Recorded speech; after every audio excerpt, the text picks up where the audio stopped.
Olá, graça e paz. O Novo Testamento descreve duas ordenanças que foram prescritas por Jesus para a sua igreja: o batismo nas águas e a ceia do Senhor. E são sobre estas duas ordenanças que nós passaremos então a estudar nesta lição de agora. Vamos juntos lançar fundamentos?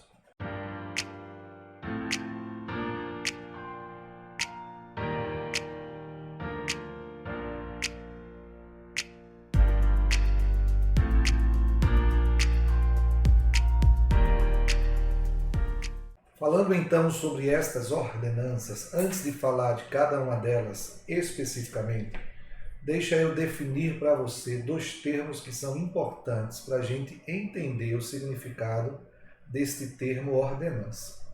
A primeira palavra, o primeiro termo é símbolo. Símbolo significa um sinal, uma representação visível de uma verdade ou de uma ideia invisível. Então, o símbolo tem um aspecto que é material, físico, que é visível, mas ele é uma representação de algo que é invisível. E dentro do nosso contexto, claro, estas coisas que são invisíveis, elas dizem respeito às verdades espirituais que de Deus nós recebemos. Então, isso é o símbolo. Um outro termo importante de definir é rito. Essa palavra rito significa um símbolo que é usado com regularidade e com intenção sagrada.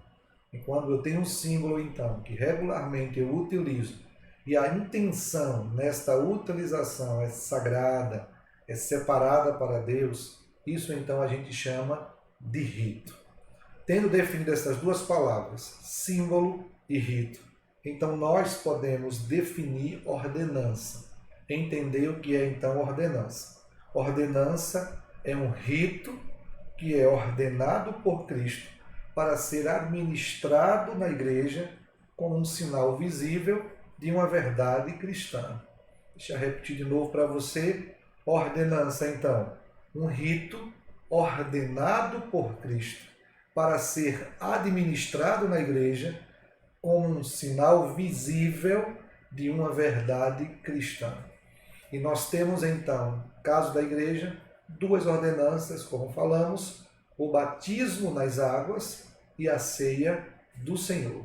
São símbolos, são ritos que são praticados pela igreja que dizem respeito a verdades espirituais profundas, verdades espirituais que se constituem um verdadeiro fundamento. Mas vamos falar, em primeiro lugar, sobre o batismo nas águas. E deixa eu citar para vocês dois textos para a gente começar a estudar sobre esse tema. O primeiro deles em Hebreus, no capítulo 6, quando o autor diz assim, no versículo 1 em diante: Por isso, pondo de parte princípios elementares da doutrina de Cristo, deixemo-nos levar para o que é perfeito, não lançando de novo, aí ele vai falar de algumas doutrinas, aí ele diz assim, a base do arrependimento de obras mortas, e da fé em Deus. E no versículo 2 ele diz assim, e o ensino de batismos. Então, nas Escrituras, nós vamos encontrar mais de um tipo de batismo. Por exemplo, existe o batismo no corpo de Cristo, existe o batismo na morte de Cristo, existe o batismo no Espírito Santo e existe aí o batismo nas águas. Cada um destes batismos eles têm uma representação, eles falam de uma verdade espiritual. Nós vamos tratar especificamente, então, do batismo nas águas. E falando, então, sobre o batismo nas águas, Atos, no capítulo 19, que fala da experiência do apóstolo Paulo, quando ele chega na cidade de Éfeso, por ocasião da sua terceira viagem missionária, descreve então aqui, o texto narra o que foi que aconteceu nesta chegada de Paulo então em Éfeso. Ele encontra alguns discípulos na cidade de Éfeso e o versículo 2 de Atos 19 ele diz assim, perguntou Paulo aos discípulos, recebestes porventura o Espírito Santo quando crestes? Ao que lhe responderam, pelo contrário, nem mesmo ouvimos que existe o Espírito Santo. E o versículo 3 diz, Paulo pergunta, em que, pois, fostes batizados? E aí eles respondem, no batismo de João. Então, o batismo nas águas começou a ser praticado por João, que passou a ser chamado depois de O Batista, né? E aí depois juntou tudo, ficou João Batista. Mas aquele João que antecedeu Jesus, o profeta que foi levantado para preparar o caminho do Senhor, ele realizava batismos nas águas no Rio Jordão. Muitas pessoas iam até João para serem batizados. E qual era o significado daquele batismo de João Batista? Paulo mesmo descreve no versículo 4, diz, João realizou o batismo de arrependimento, dizendo ao povo que cresce naquele que vinha depois dele, a saber, em Jesus. Então, o batismo de João tinha por ênfase o arrependimento. As pessoas vinham até o Rio Jordão reconhecendo seus pecados, reconhecendo-se pecadoras. Elas entravam então no Rio Jordão e eram batizadas por João, como que expressando publicamente o arrependimento e a decisão pessoal delas de mudança. Esse era o significado, a ênfase do batismo praticado então por João Batista. Paulo disse, João batizava para arrependimento. E o batismo de João era para preparar o coração das pessoas para a chegada do Messias. Quando o Messias chegasse, elas estariam com o coração quebrantado, preparado então para receber. Eles, esses discípulos de Éfeso, tinham sido batizados apenas neste batismo de João. Mas agora então, versículo 5, diz assim, eles, tendo ouvido isto, foram batizados em nome do Senhor Jesus Cristo. Então, aquele batismo de João já não era suficiente, era necessário que eles fossem batizados agora em nome de Jesus. E que batismo então é esse que eles precisavam ser batizados novamente? Esse é o batismo que está escrito então em Mateus, no capítulo 28, no versículo 19. E aqui agora já são palavras do próprio Senhor Jesus. Aqui é a ordem. Lembra que a gente está falando de ordenanças. Daqui então vem esta primeira ordenança, esta primeira ordem que é dada à igreja para que ela possa avançar colocando em prática. O versículo 19 está escrito assim, ide, portanto, fazei discípulos de todas as nações, batizando-os em nome do Pai, do Filho e do Espírito Santo. Note, fazer discípulos e batizar esses discípulos que estão sendo feitos em nome do Pai, do Filho e do Espírito Santo. Então agora o Senhor estabelece um novo batismo, aquele batismo que confirmaria a condição então de discípulos.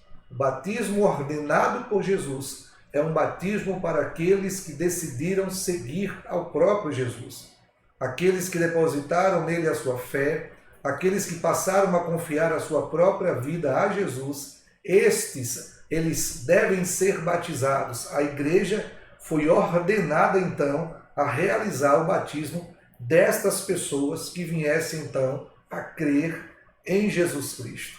Em Marcos, no capítulo 16, no versículo 16, está escrito assim, quem crer e for batizado será salvo, e quem não crer será condenado. É como se o batismo, segundo Marcos descreve, fosse uma coisa muito natural à conversão. Aquele que viesse a se converter, naturalmente confirmaria a sua condição de convertido através do batismo. Aquele que viesse a decidir seguir Jesus, naturalmente confirmaria então essa sua condição de discípulo através deste batismo nas águas ordenado pelo próprio Jesus. E vale fazer a referência desde já de que o batismo, segundo Marcos, não é a condição da salvação. Ainda que ele diga quem crê e for batizado será salvo, mas logo em seguida ele diz quem não crer será condenado. Então a condição para a salvação ou para a condenação é a fé ou a incredulidade. O batismo é uma resposta natural, é um símbolo, lembra que falamos no começo, É um ato simbólico de uma verdade que alcançou o nosso coração. Nós abraçamos a fé em Jesus Cristo, nós entregamos nossa vida a Ele, Ele passou a ser Senhor e Salvador da nossa vida, e nós testemunhamos isso então publicamente através do batismo nas águas, este ordenado por Jesus em Mateus no capítulo 28, nos versículos 19 e Marcos 16. Então a gente pode afirmar que o batismo é uma expressão simbólica da nossa aceitação ao Evangelho. Não é uma condição de salvação, mas é uma expressão. É um símbolo que é praticado, que revela então que nós aceitamos a Jesus Cristo. O batismo também ele não é um meio de purificação. Ou seja, você não fica purificado pelo fato de ser batizado. Você é purificado pelo sangue de Jesus. É o sangue de Jesus que te purifica. Mas aquele ato simbólico, aquela representação do batismo, aponta para uma purificação que você já experimentou no dia em que você então aceitou a Jesus Cristo.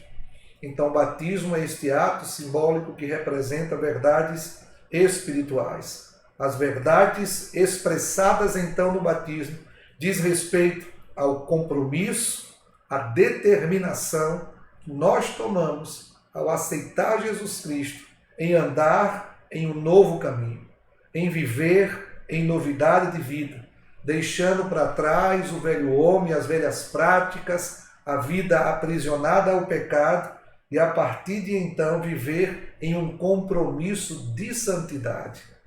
Tudo isso nós fazemos no dia em que nós recebemos a Jesus Cristo em nosso coração. Mas tornamos isto público, tornamos visível através então deste ato do batismo. Então quem se batiza está firmando um compromisso, agora público. Já houve um compromisso firmado com Jesus. Então o compromisso com Jesus apenas é ratificado no batismo. Há uma seriedade no batismo por aquilo que ele representa, porque ele expressa verdades que já nos alcançaram.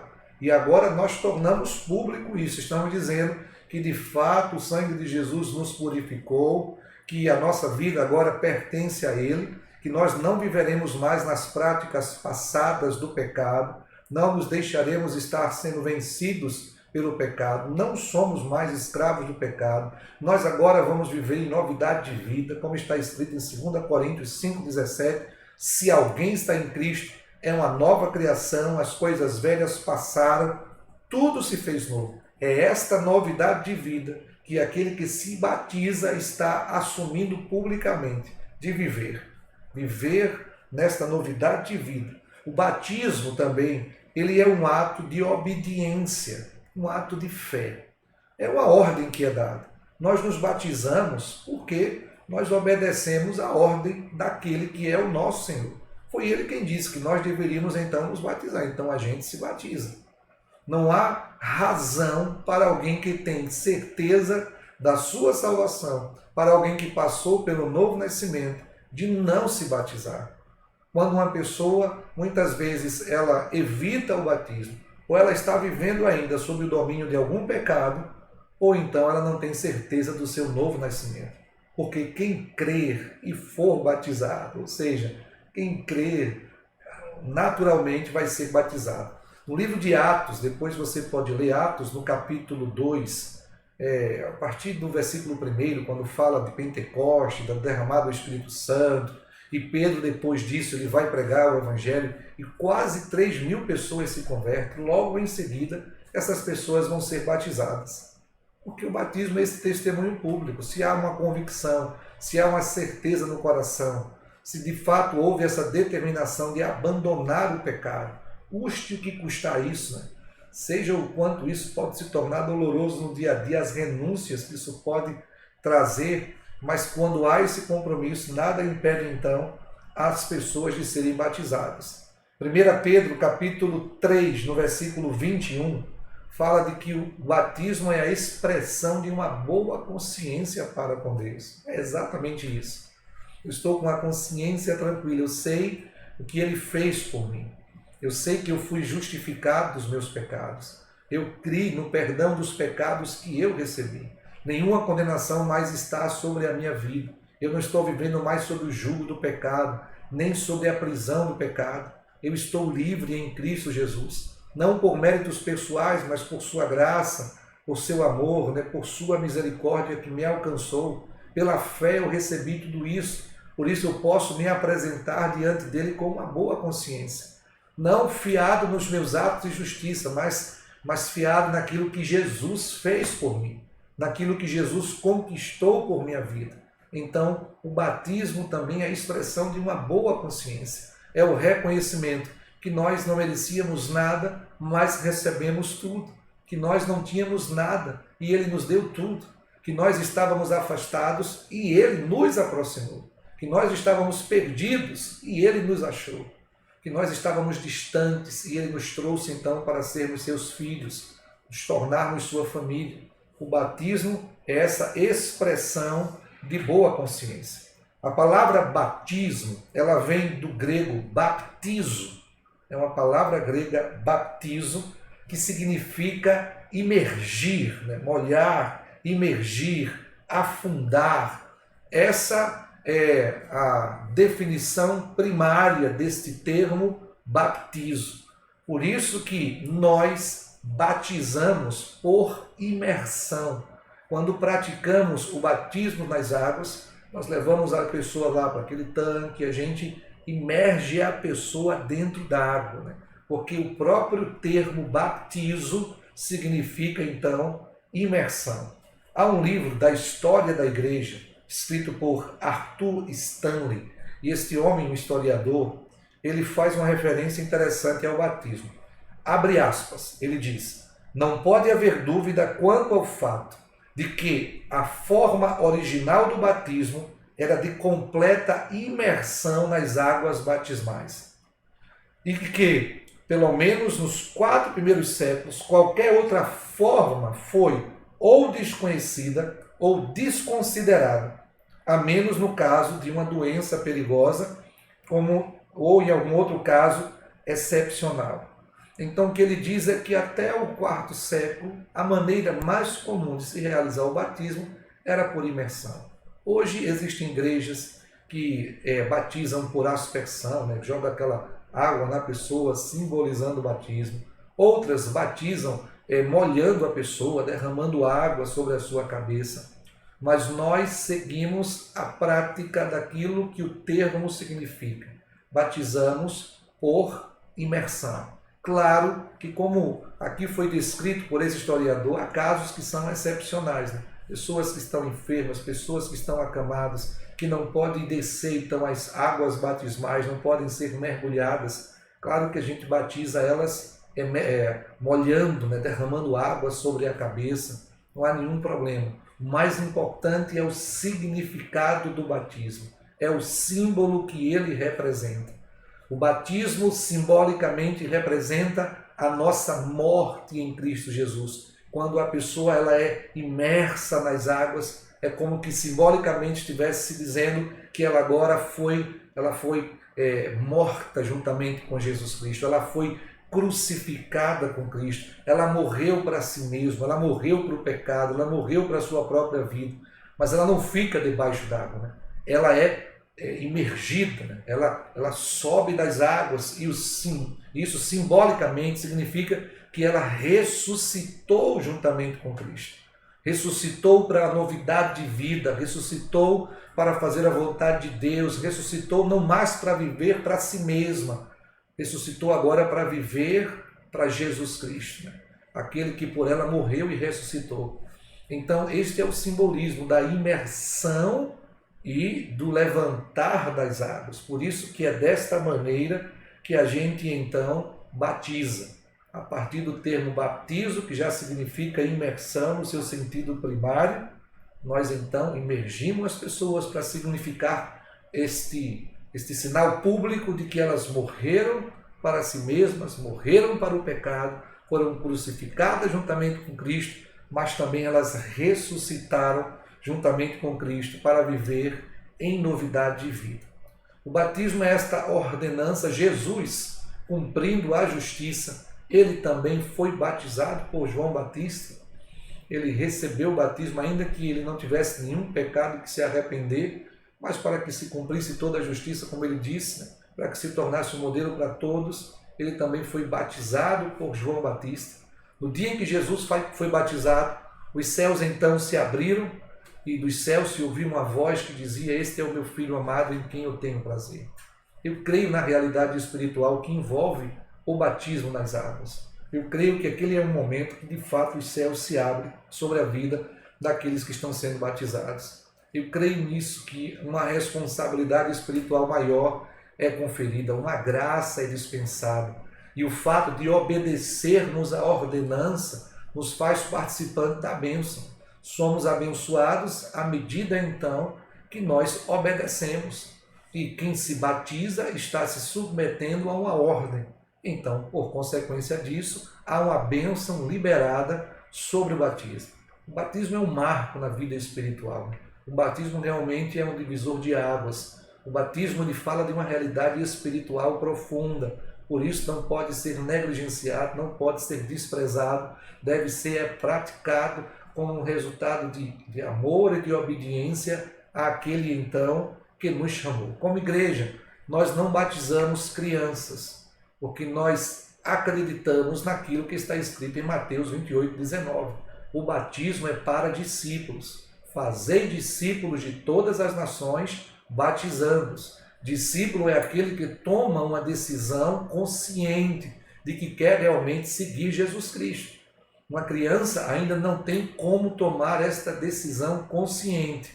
Chegará o momento em que ela vai amadurecer, ela poderá tomar uma decisão consciente depois da infância e aí estará preparada para o batismo. Qual é a condição para que uma pessoa então se batize? A única condição estabelecida pela palavra de Deus para que uma pessoa se batize é a fé. Há uma história, e você depois pode ler essa história, ela está registrada em Atos, no capítulo 8, quando o evangelista Filipe encontra-se com um eunuco, um homem que vinha da África, tinha ido para Jerusalém adorar e agora estava voltando. Ele era um etíope e ele então, nesse retorno, tem esse encontro com Filipe. Filipe o evangeliza e depois que ele de fato acredita na mensagem do evangelho, ele pergunta a Filipe dizendo assim: "O que é que me impede de ser batizado?" E Filipe diz assim: "Você crê?" Ele diz: "Sim." Então eles descem da carruagem que ele estava e ele é batizado naquele mesmo instante. Então o batismo é uma condição, a condição do batismo é a fé. Você tem que de fato ter convicção que você está tomando uma decisão pessoal para seguir Jesus Cristo. Essa é a condição do batismo. Uma decisão consciente, uma decisão racional, uma decisão de fé. Por isso que nós não batizamos criança, batizamos aqueles que de fato querem seguir Jesus e são então discípulos. É fato que se tornou uma tradição em muitas igrejas evangélicas que somente depois de um tempo, quando a pessoa passa por algum curso de preparação, é que ela então está apta para o batismo. Tornou-se uma tradição porque houve uma época que muitas pessoas se diziam convertidas ao Evangelho, mas de fato nem entendiam a decisão que estavam tomando. Na época lá da igreja primitiva, quando as pessoas se batizavam, então elas tinham noção exata do que estavam vivendo, porque a própria conversão ao cristianismo levava-as a um estágio de risco de própria vida, né? Elas corriam risco de morrer, porque havia muita perseguição. Só que em ambientes em que não há perseguição, muitas vezes as conversões supostas, elas acontecem por vários motivos e nem sempre a pessoa entende a decisão que ela está tomando. E são nessas classes ou nesses cursos de preparação que a pessoa começa a tomar consciência ou confirmar o que ela de fato já tomou como decisão, ou entender se a decisão realmente que ela tomou era aquela que ela queria ou não. Por isso que há esta tradição.